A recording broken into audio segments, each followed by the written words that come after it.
The initial thought about this budget is the simple scale of it. It's absolutely vast, a very large budget, and has produced on one side probably some of the largest taxation increases we've seen on business. The burden in this budget is very much on business in terms of taxation. And of course, we've also seen the reinforcement of some of those critical issues for manufacturing around industrial strategy in particular.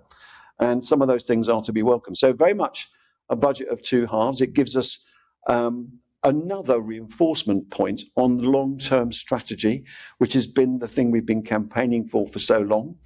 But at the other side, we've now got a short-term issue of very large increases in taxation, particularly on employment taxes, effectively on the NICs increase, which is going to take quite a bit of working through as to how businesses are going to mitigate those increases. So, tale of two halves in many respects.